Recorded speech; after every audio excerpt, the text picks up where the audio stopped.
Jean-Claude Bourret est une figure du paysage audiovisuel, incontestablement l'un des journalistes les plus célèbres de France. Journaliste à France Inter, rédacteur en chef et présentateur des journaux de TF1 puis de la 5, rédacteur en chef enfin à RMC. Jean-Claude Bourret a rapidement découvert, nous a-t-il dit, l'interpénétration entre le pouvoir politique et le pouvoir médiatique. Alors, je l'ai toujours dénoncé, mais de façon mesurée, parce que vous ne pouvez pas attaquer de front ceux qui sont beaucoup plus puissants que vous, sinon ils vous écrasent. Et vos patrons. Et ce sont nos patrons. Mais je l'ai toujours, pour ceux qui savent décoder un peu la façon de s'exprimer, je l'ai toujours dénoncé. Il suffit de reprendre. Et je ne l'ai pas dénoncé dans des journaux politiques, justement pour qu'on ne me dise pas « Ah, Bourret, c'est un type de gauche ou un type de droite. Il a parlé dans l'Humanité, donc c'est un type de gauche.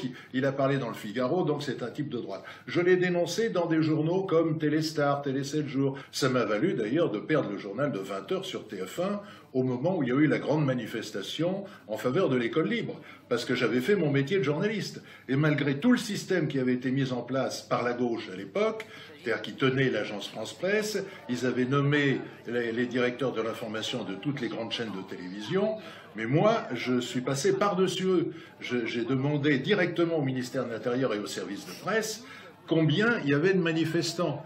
Et c'était pas dans les dépêches de l'AFP qui censurait tout ça.